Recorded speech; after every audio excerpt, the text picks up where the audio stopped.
Oh, you did. Boom. Okay. What we're looking at here is a phenomenon. Oh, don't. Hey, give him a second. Here, let him take this in. For the girls out there, this is going to help for later on tonight when they have to see their husbands. And for the guys out there, Clark does have an OnlyFans account. Go check that out. After Dark. Clark After Dark. So I got to hang with this young, strapping stud of a man yesterday. It was Sunday, a little family day, I guess you would say.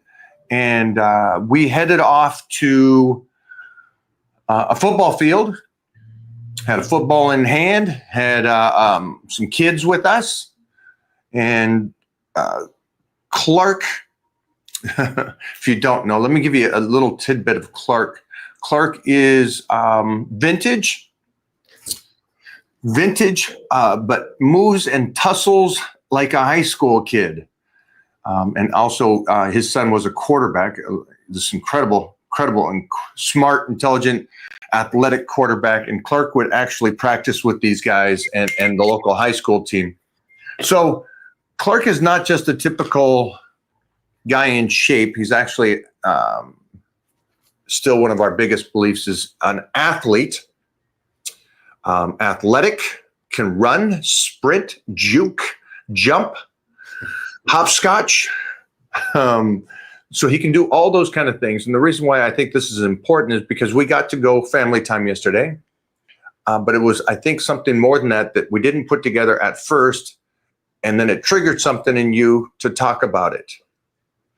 Can you take us into the typical Sunday family day and why it seemed to be a little different for you and me? Yeah, it was all of what you had just said with respect to all of those activities, juking, running, sprinting, jumping, playing, meeting people. But I got to go back to a story post that you put up or a reel where it took me back to the day when we were young and there was going to be a fight after school. And you knew that was coming up, and you would walk up and you would identify the person. So you and I were walking up with Titan, and we're kind of walking up with energy and an attitude, and we pointed, we're like, there he is. And I felt in my gut, in my heart, in my soul, that moment in life in this, 5th, 6th grade, middle school, where you're going out there to engage in something that causes nervousness, that you're not sure of what the outcome is going to be. That there might be pain involved, embarrassment or whatever. But that's what it felt like to me. And that ignited something inside of me to go out and to be able to do those things that I was doing yesterday. And I felt very capable when I started to sprint and, playing Smear the Queer with those kids and, doing that sort of stuff. Am I allowed to say that on this channel? Yeah.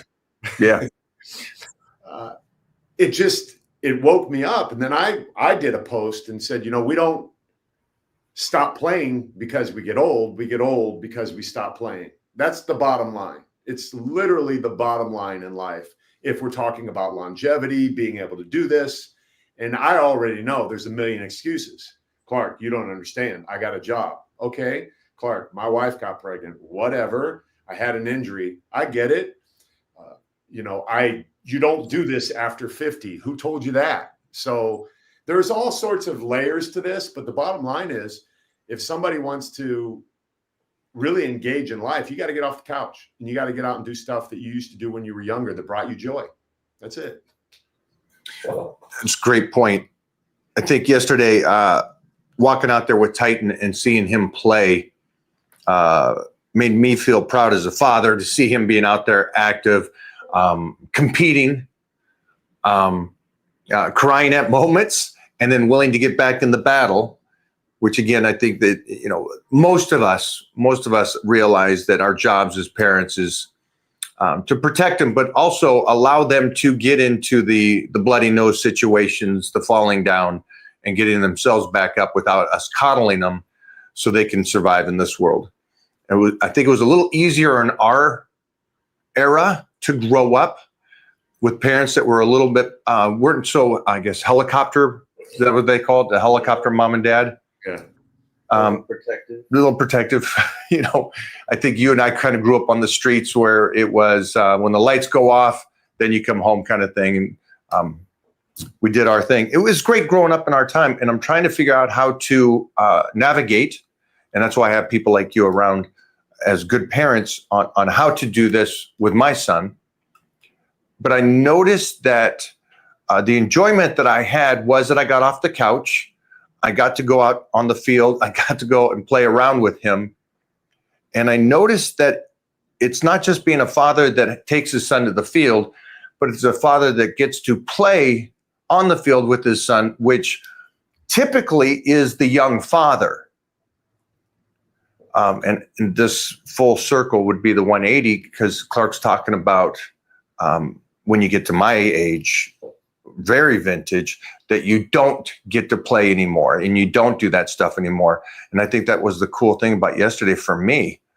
And Clark gets to play with his kids who are much older than mine, but they're at such a good level and understand that. What did you notice about the fatherhood of the friend Mike and today compared to the father of not the father, but maybe I just don't know any kids, of 20 years ago? You were fully engaged doing something that is outside of your normal pattern of life. You have a very, I don't want to use strict, but very disciplined way of living your life, which includes resting. And it's very deliberate and very intentional for what you do for a living to be the anomaly that you are. Yesterday, you chose to break out of that cycle to be engaged with your son and actually use that physical prowess to get out there and play. Because as you were saying that, I could only think about all of the parents that actually stand on the sideline of the football field when I'm out there running, catching, playing, screaming, yelling. Kids are like, man, how old is this guy? What do you do? Where were you? All of these questions. And I see the dads standing in envy, but making excuses. And you didn't do that. You engaged. You could say, oh, I'm busy. Oh, I need to rest. I got to eat in a couple hours. Whatever keeps you living your lifestyle, you decided to do the opposite of that and go out. And I think you were invigorated. You went back in time. You got new energy and enthusiasm. You saw how your son is evolving as a human. I'm witnessing this in real time. I've seen him take a massive leap in his confidence, we were searching for a word yesterday, and I think the word is assertive that we were searching for. He was asserting his ability. He was asserting his dominance. He was asserting his training. He was asserting his intellect. He was asserting all of what he has been given genetically and on the mat, on the field, everywhere he's been training. From chess to piano, all of it adds up to allow him to do what we both saw him do yesterday. After a nice little roll, they both had a choice to either re-engage or not engage. And I saw Titan, you saw Titan, Mona saw Titan lock in and go, I'm in here. And that was like this bump up. And you were there for it. You were there for it because Mona couldn't have explained it to you. I couldn't have told you. You wouldn't have believed it. You couldn't see it. And that's where parents miss out if they don't engage on that level where you're pushing them to do the things that could potentially be looked at with today's parenting style as toxic or whatever. It was the least toxic place on planet Earth yesterday. It was the most beautiful, wholesome environment you could ever put people into. I went off and met a young dad with his young son. Well, let me tell this story because I think this is awesome.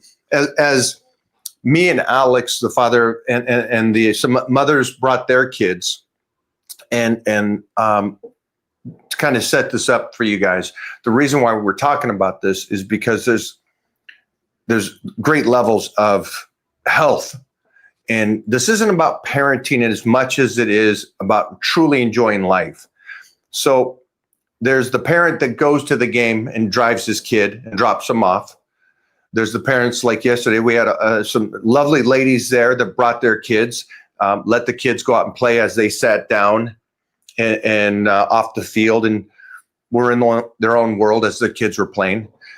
Then there was me, Mona, Alex, and the others that were out there participating in the close proximity of the kids because we're athletically capable of doing that no matter the age.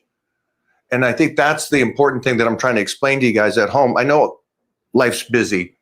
I'm an entrepreneur and I always have been. And so I understand that a 9-to-5 gets in the way. You can't imagine what a 90 or 100-hour work week looks like. So I understand that it's busy. You can go drop them off. That's great, parents. All of it's great.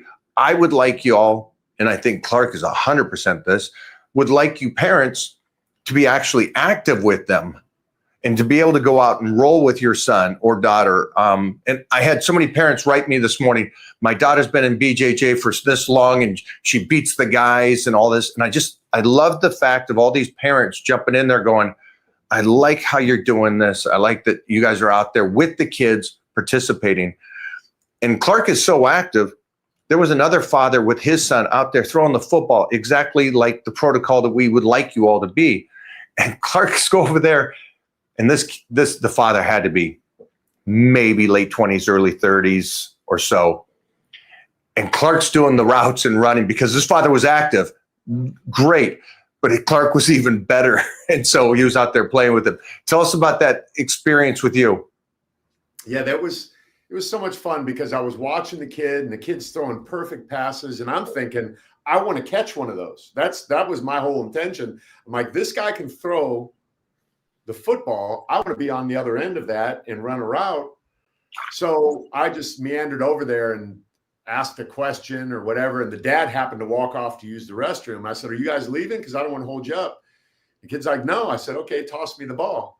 So we actually lined up. I said, I'm going to run a slant. He said, I got you. And I ran a slant. Boom. He just put it on me.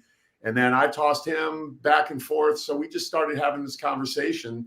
And then the dad came back and, you know, you get recognized for your physical prowess. So the guy made comment, you know, how old are you? The questions I always get. And the dad was just blown away by my ability to do what I was doing at my age specifically. And even the one lady that was sitting on the ground that brought Adam, she said, I'm not athletic at all. My husband's not athletic at all. We don't know how to do any of this stuff. So I'm grateful that you guys are out here doing it with him. I was like, this is super cool. I love the fact that that was happening. There were people appreciating that there were grown men out here engaging in activities that are, I don't want to say they're lost, but they're not as prominent as they were when we were kids. You know, when they got to the sidewalk, we're like, no more tackling, no more tackling. We tackled on the sidewalk. That's where the games were played. So one thing I do want to mention, though, is when we got in the car, and this is worth mentioning because I talk about the evolution of Titan and watching him come up, and he said something that blew us all away. And I don't remember the exact words. You probably do. He said, I'm transforming my mind. He's shifting the way he thinks. He's shifting the way he exists. That was the word he used. My kid said, I shifted my mindset from doing what I was doing to using my technique and form going against him after I was upset. I'm like, kid, you're a 6-year-old. I don't think I said that until college. It's like, you shifted your mindset. What do you, again, as a father, I'm very proud of him to see that. Is this something that happened? Is that because you're genetically gifted? You being able to go out there? Everything he's doing is all training. But there's no. You. I'm asking you. Is this what you got to do or what I got to do yesterday? Is that because you're genetically gifted? Not at all. Is it because you have your nutrition is better than everybody else's? No. Is it because then what is it that allows you, Clark Bartram, to be able to go out here at this vintage stage and move like you do and tussle like you do? but actually want to do that as well. What is it? For me, it's very similar to what Titan said. I don't allow circumstances to dictate what it is I'm going to do. So age is not a barrier for me. Physical ability is not a barrier for me. Belief is definitely not a barrier for me. So I don't allow these barriers of entry onto a football field, for example, limit me from doing what I was so privileged to do yesterday. Act in the role that I've been blessed to be in with Titan, and then really get out there and engage. But that's what it comes down to, is people end up believing some propaganda that they saw on the internet. Oh, after the age of 50, you shouldn't do this, or you need to act more professional, Clark. You can't be screaming and running around on a football field and sliding on your knees. Or why? Whoever told you that? And if those are the people you're hanging around, I can't imagine how quickly your life is going to go downhill. So are you saying that anybody, it's because we're both not saying we're better parents than other people. I think we're just, for me, I know this for a fact, I'm enjoying it at a different level than what I would be if I dropped them off or if I sat on the sideline. I'm just speaking of myself. I enjoyed yesterday tremendously because I got to go out there and do it and teach them some old school Oklahoma drills and being that fullback, running back games. It was so much more enjoyable to be there. And you said something earlier in the conversation where you said there was a moment he did something. And to me, as a person living this with my son, I got to see him doing that. And if you explained when Titan was crying, but he got back in the ring, this is how he acted and this is what was done. And he didn't wait for us to do it. He just did it. I wouldn't have believed it. And I got to see it up close because I was on the field being able to do this. And I want people to know that it's not because we're genetically gifted or anything other than we want to do this. And we like to stay active and we like to do this. And if somebody out there is getting to the age where you talked about, this is what a 40 or 50-year-old is supposed to be like. You can talk to Clark about nutrition and training, and you can change up your skills so you can be able to do this. And again, I realize I'm the old father here. But for you 20 and 30-year-olds, this isn't about the old father. This is so you can be like Clark. And when you are older, you're still playing with your son and getting off the sideline and off the stands and actually out there in the ring. Do you agree with that? Absolutely. And to your point, we're not suggesting we're better parents, because I've made a ton of mistakes as a parent. But what I'm saying is, if I'm not very matter of fact with my statements, it's so easy to come up with an excuse to not do those things.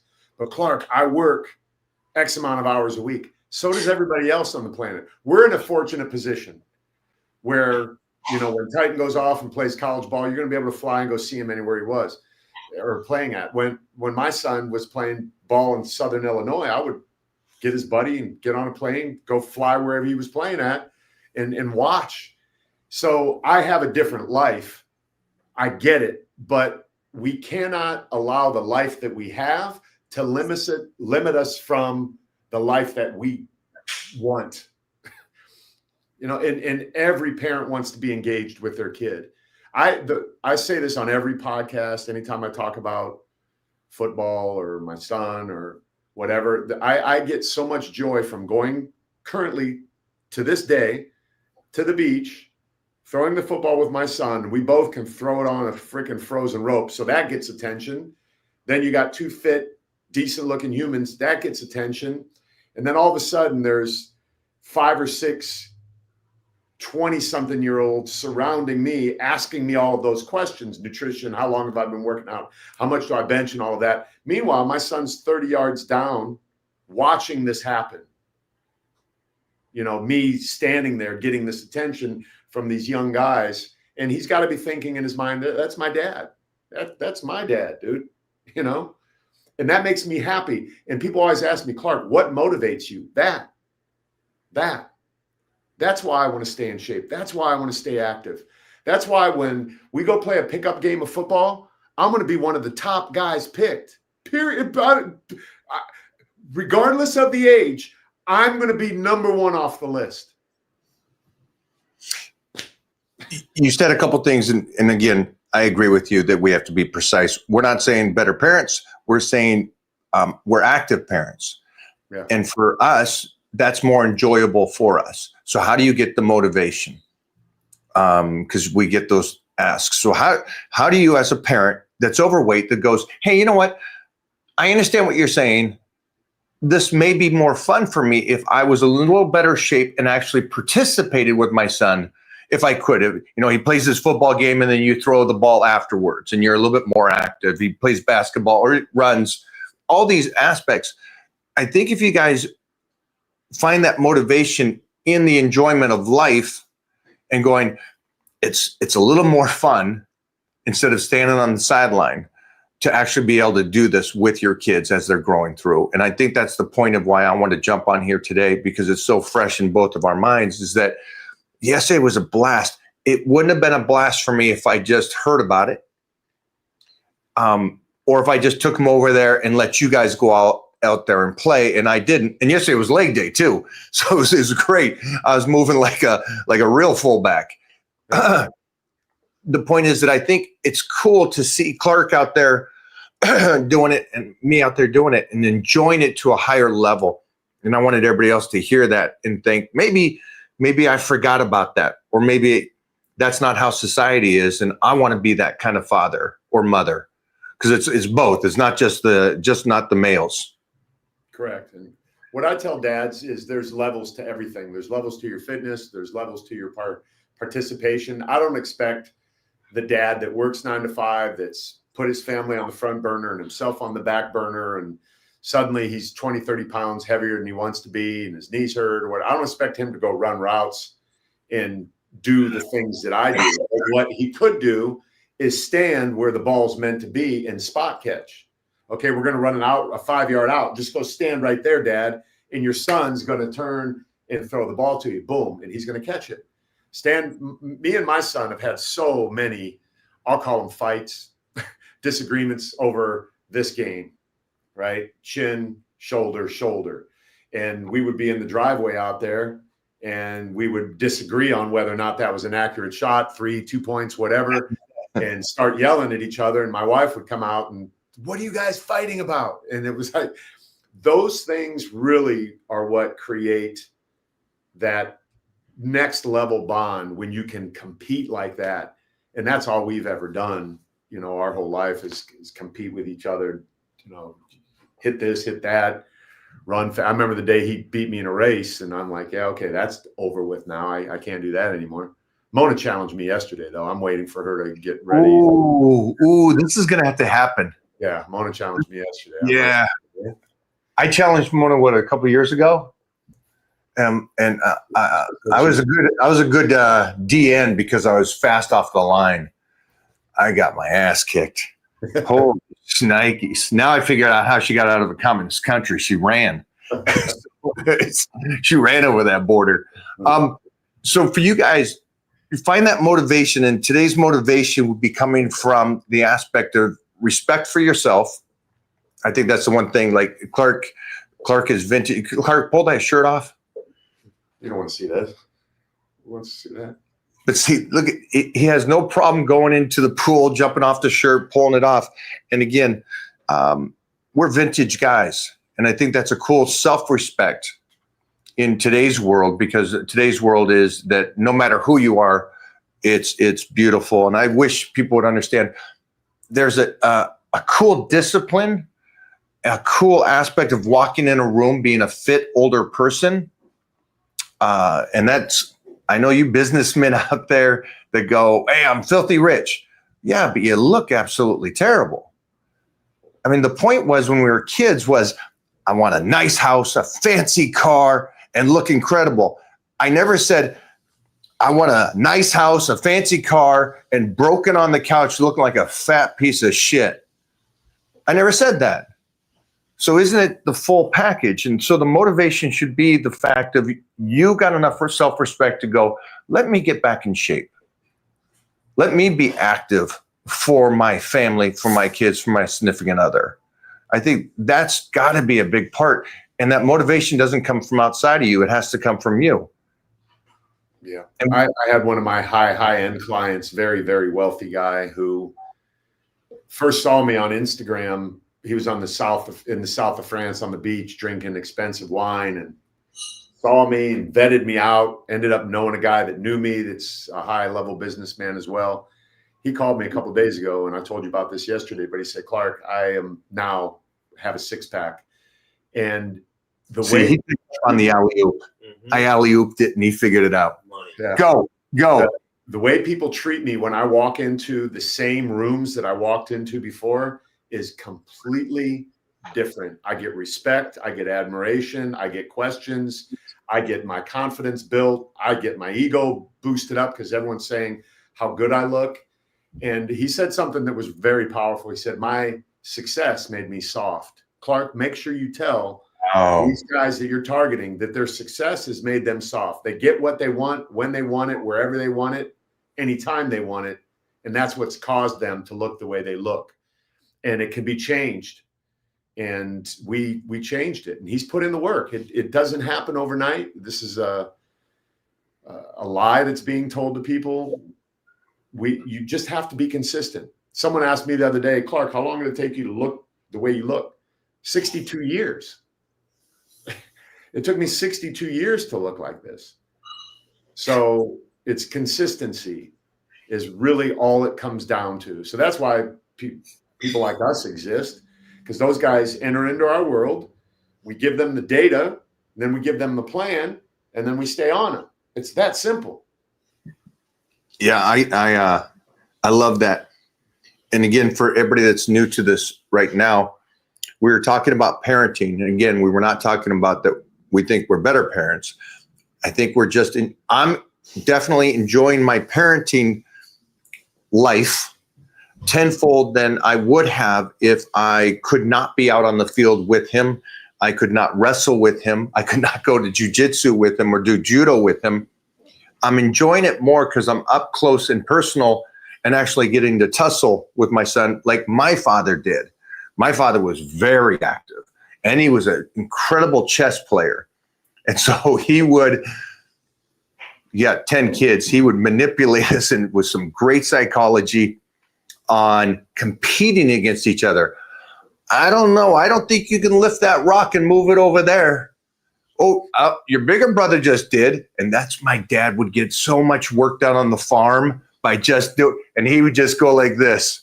Oh, Joe did it. Can Jim do it? Can baby Mike do it? Mike can't do it. Nope. We're lifting logs and rocks and moving stuff, trying to go to a whole nother level over the brothers and sisters. And I think that was a great thing. Here's my son right now, grown up. Here's the stud. What's up, Playboy? What's up, Mike? How you doing? Good, kiddo. I got to hang with Pops yesterday. You said what? I got to hang with your Pops yesterday. Where was I?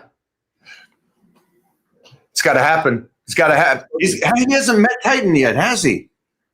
Once when he was very, very young. Little? Yeah, I'll Very come little. to you next time. Let me know next time. I'll be there. Love that. Thanks, All right, kiddo. All right, love you. See you, bud. So our point was I'm enjoying parenting much better because I'm capable of doing what I'm doing and I'm right on the field with them.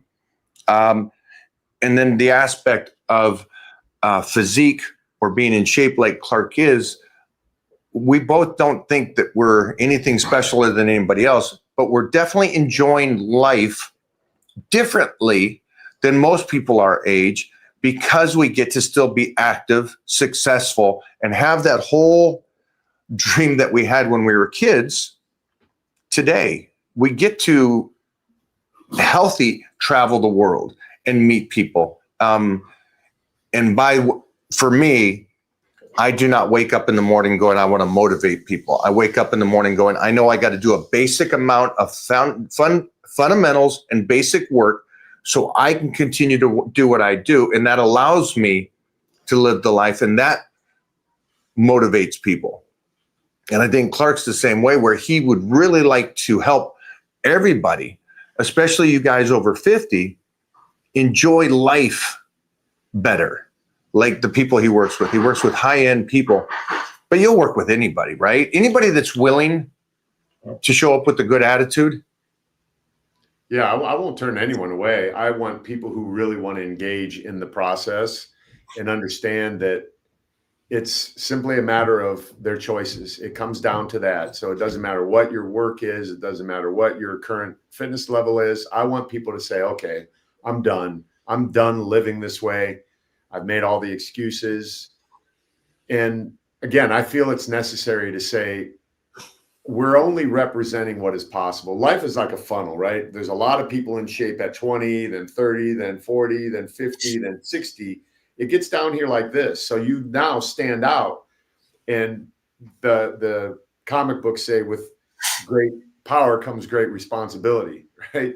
So there's something there that when someone recognizes the effort and the consistency that we've put in over the years, there's a need to share information honestly with them so they have a wake-up call. They have their come to Jesus moment, if you will, and go, man, I really need to do something, because I'd be no good to him if I wasn't here physically today, capable to live my life in a way that will allow the lifestyle that I've made for myself, which everybody else is affected by. Then having that physicality on top of that is freaking that right there. That's like winning the gold medal.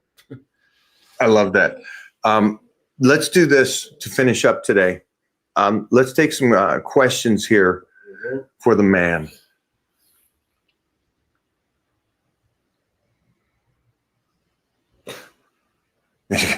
Oh boy. Uh-oh. How do you get so fit in this age? Huh? You kind of Go for it, Clark. How did you get fit in this age? And I got unfit at any age. So we're not saying you can't get fit, but for you youngsters, this question here, you're going to just bypass because you're not worried about this. What you don't understand is by the time we were prepubescent kids, we were in shape. Then we just never got out of shape. So just understand that. So this, I know it seems like this is an old person's question, but an intelligent person can take this at 20 and go, I'm going to get in the best shape of my life, and I'm just going to freaking stay there until I'm like Clark and Mike. That's if that's all you ever do, you'll be fine when you get to be 60 or whatever age advanced down the line. Once you get there. So I guess then the question becomes, okay, Clark, I'm not in shape. How do I get in shape? And one of the big questions I get, and these kind of feed into each other, is, Clark, what motivates you? And I'll be really honest, pride motivates me. I like to look good. I like the comments. I like the head turns. I like the attention. And I like it because I am wired to be a motivator. My good buddy who you want to get on your podcast, James DeMello, called me yesterday. He said, Clark, I was just thinking about you. I watch you and you're such a motivator. You're such a coach. You're such a person that wants the best for people. You're always encouraging people to be their best.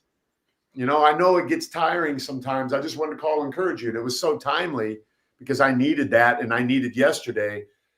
But it's pride for me. So are you proud of how you look right now? And if the answer is no, that should be a catalyst for change to say, okay, Mike, I'm finally going to hire you. Okay, Clark, I want to hire you. Because the reality is, if you're not currently in shape, whatever you've tried in the past, whether it was a resolution, a PDF, or hiring a 20-year-old trainer who doesn't understand your current situation in life, it hasn't worked. So I tell people, pull out your credit card, pay the money, and let's go. And I will get you where you want to go. That's not a question. I mean, Mike has got me to another level at the level that I'm at. And I was just focusing on the details that he gave me, and it works. 30 days, it worked for me. The last cover I did, not this most recent one, but the one before. I posted something to Heath, and Jeff walked in this morning and go, holy shnikes, Heath looks like he's 20 years younger because he got into 30-day blitz.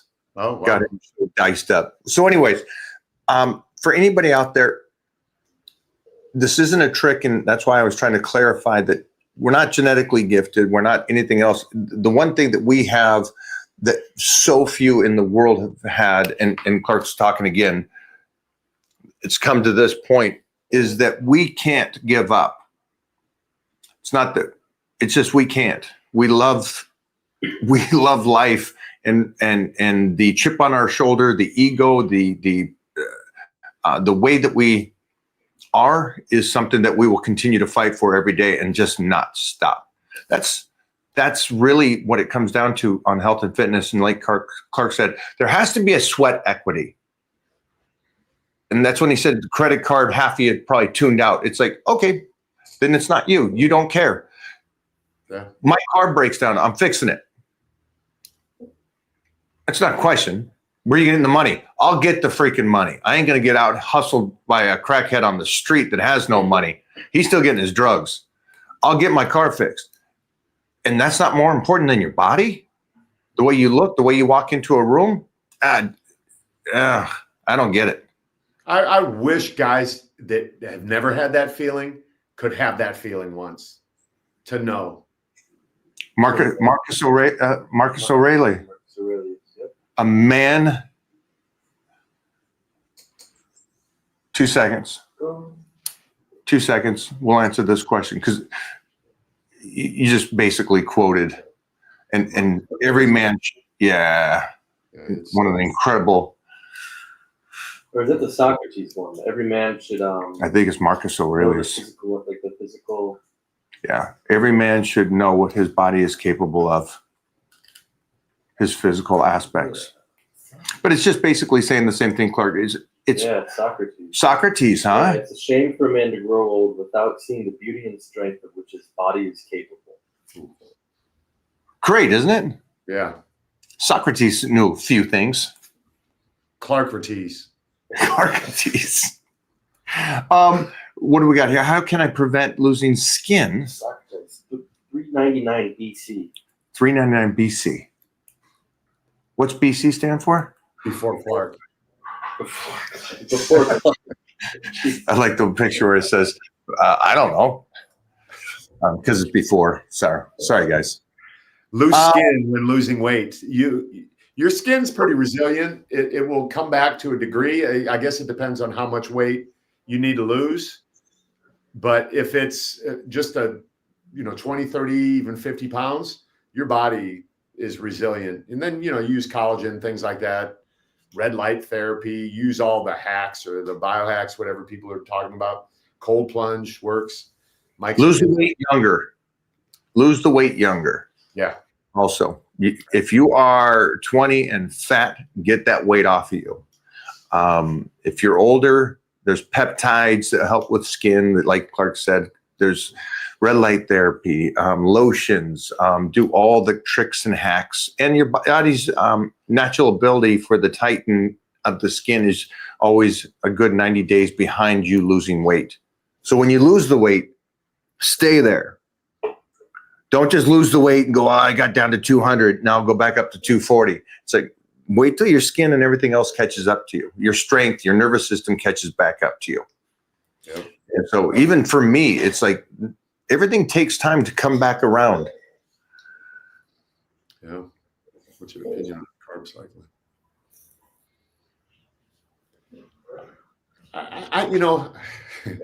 The older I get and the further down the road I get, the less detailed I get with stuff. I don't know anything about carb cycling. I just eat food. Someone said to me today, Clark, you look bigger. And he's a big fan of yours, actually, Mike. He was all excited that we were together yesterday, but he was at the gym. You look bigger. What are you doing? I said, eating. I'm just eating. I'm not limiting carbohydrates like I used to. I'm just eating. Yesterday we had hamburgers and fries. And it's just filling me out. My body was craving all that sort of stuff, and it's rewarding me with really good, healthy look. 20 years. You've been in a deficit. Like, yeah. Clark's in a deficit, man. This guy could take like 3 months off season, get those carbs up to 400. This guy would be 225 and look just as ripped. But you've been eating, so you lost your abs, right? Yeah, but you lost your abs because you've been eating. Yeah, they don't get it. Carb cycling is a tool, so use a tool. That's what carb cycling is. Cardiovascular is a tool. Use the tool. Start with basics and then start moving those. So I would say that you need a trainer and someone that understands nutrition, because that is a basic question. And it's not something anybody and everybody should be doing all year long. Then you get rid of, when you're using, if Batman uses all of his utility belt at one time, he's done. He's done. He's used it all up. So don't use all the tools at once. I had Rayhan Jalali on my Zoom call the other day, and he gave the best answer to a question about fitness. He said the best answer I could give anyone about nutrition or exercise, hey, what should I do? It depends. That's the answer. That's how we should start the answer to every question like this. Because what's your opinion on carb cycling? That's such a generic thing that it depends. It depends on your age. It depends on your fitness level. It depends on so many things. The problem with the fitness industry today is they're throwing around all of these highly marketed answers, and people are getting caught up in the vernacular of, well, what do you think of body recomp? What the fuck is body recomp? Go work out. Just go work out. Recomp? Oh, no. Oh, here's a new one. And I texted the other day and said, we got to talk about this. When spin class came in, this is it. Yeah. When fasting came in, this is it. When step aerobics came in, this is it. This will get every single human in shape. Oh, cool. I'll be over here doing the basic work and staying consistent. Clarky, thanks for hanging today, my man. Jeez Louise. Show those abs one more time, though, before you. Yeah. Show the pipe. Oh! Now pull the pants down. Here you guys go. Go over to Clark After Dark, his OnlyFans account. It is $9.95 for you VIP. It is $11.95, which makes it all the change. And all proceeds go to feeding my tren addiction. Have a good day. Thanks, Clarky. Yes, sir. That was fun.